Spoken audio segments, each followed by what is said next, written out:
Je vous le disais dans les titres, notre dossier de ce dimanche s'intéresse au nouveau centre de télécommunications que l'AGEFO, l'Agence de gestion du Fonds d'accès universel pour le Mali, a commencé à créer. Le but, permettre l'accès aux services de télécommunications au plus grand nombre d'usagers, notamment les handicapés et ceux vivant en milieu rural. Le top départ du projet a été donné ici à Bamako par l'ouverture d'un centre de l'Union malienne des aveugles et un autre pour la maison de la presse.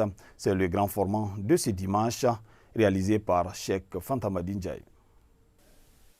Une vingtaine d'ordinateurs de pointe dotés du logiciel JAWS avec un accès illimité à Internet.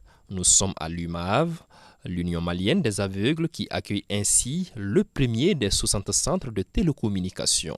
Pour un déficient visuel, l'informatique adaptée, l'informatique pour un déficient visuel passe forcément par la maîtrise des claviers. Parce qu'on ne travaille pas avec la souris. Si vous avez vu, je suis allé à la ligne, je corrige, je peux mettre en gras à travers les claviers. Donc, une grande combinaison des claviers nous permettent de tout faire. Par exemple, je vais écrire les nouvelles technologies. Je vais écrire en abrégé les NTIC. Mère va l'activer. N. T, I, C, N, N, E, S, espace, N, O, U, S, espace, T, E, R, M, E. Ce projet est l'aboutissement de la création par le gouvernement malien de l'AGEFO, l'Agence de gestion du Fonds d'accès universel. Nous avons prévu de mettre en place ce qu'on appelle des centres d'accès, c'est-à-dire des salles informatiques équipées d'ordinateurs avec les meubles qu'il faut et aussi l'énergie qu'il faut, pour permettre aussi à certaines couches sociales, surtout les jeunes, les femmes, transformatrices de nos produits locaux, les handicapés, notamment les aveugles ou les malvoyants. Et dans ces localités où pour ces couches-là, nous avons prévu des salles qui vont permettre à ces bénéficiaires d'être renforcés en matière de formation dans les nouvelles technologies. Nous allons mettre en place les modalités d'organisation et de fonctionnement de notre centre, ne serait-ce que pour le recouvrement des coûts. En fonction du statut de chaque apprenant, nous allons indiquer un forfait pour pouvoir payer l'électricité, entretenir les appareils et payer les indemnités aux formateurs. Ces centres répondent à 3 soucis majeurs. Primo, réduire la fracture numérique. Secondo, atténuer les effets des coûts prohibitifs des équipements numériques et de la connexion. Et tertio, mettre à la disposition des couches défavorisées et assurer la couverture des zones non desservies par les opérateurs téléphoniques. Un projet ambitieux, surtout quand on sait qu'encore de nos jours au Mali, environ une personne seulement sur 250 voire 400 a accès aux TIC. C'est des machines qu'on trouve généralement dans les bureaux des ministres, des présidents d'institutions et qui sont des hauts cadre du Mali. Moi-même, directeur général, je n'ai pas la qualité de cette machine dans mon bureau. Mais nous avons voulu les mettre au top niveau. C'est-à-dire que les retards qu'ils ont acquis, donc ils vont rattraper ces retards et dépasser ceux qui se croyaient être devant eux pour être au top des nouvelles technologies.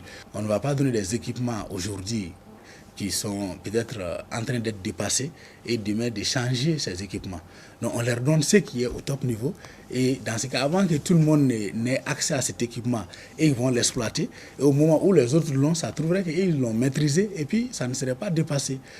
Comme à l'UMAV, la maison de la presse a aussi bénéficié d'une quinzaine d'ordinateurs avec accès illimité à Internet.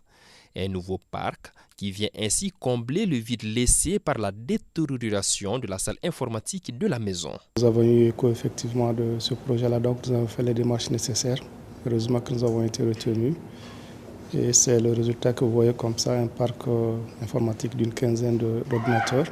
Concernant cette salle, j'avoue que l'AGEFOR n'a pas seulement fait que mettre à la disposition de la maison de la presse en fait, l'outil, mais aussi l'agence s'est engagée à prendre en charge la connexion de la salle pendant 1 an. Entre-temps, nous allons réfléchir pour voir comment est-ce que, après en fait, cette année-là, nous allons pouvoir nous-mêmes prendre en charge les frais de connexion et bien d'autres frais connexes parce que c'est un parc et il faudrait une ressource humaine. Il faudrait effectivement un informaticien, il faudrait un technicien qui puisse prendre en charge et qui puisse nous aider à gérer au mieux en fait, cette salle-là. Considéré comme un facteur de développement du commerce, de l'éducation, de l'emploi, de la santé, de l'agriculture, bref pour tous les domaines, les nouvelles technologies de l'information transforment rapidement la vie d'un nombre important de personnes. Voilà pourquoi une bonne partie de ces nouveaux centres de télécommunications seront basés en milieu rural. Dans les localités, il y a différentes bases. Souvent, il n'y a pas l'énergie.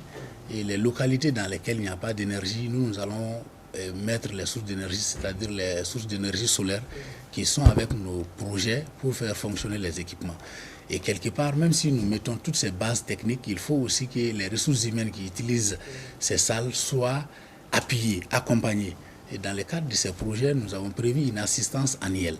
Donc pendant une année, nous allons assister les bénéficiaires pour qu'ils soient en mesure d'utiliser ces équipements afin de pouvoir faire la promotion de leur initiative au niveau local. Nous avons aussi prévu des femmes transformatrices qui vont avoir des kits solaires, des ordinateurs qui leur permettent de se connecter, de vendre leurs produits ou même d'avoir les techniques de fabrication des produits locaux à travers l'Internet que nous allons leur donner.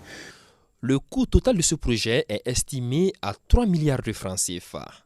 La concrétisation découle de la contribution des opérateurs télécoms pour permettre à l'État de financer la démocratisation des TIC en finançant l'installation des réseaux dans les zones rurales.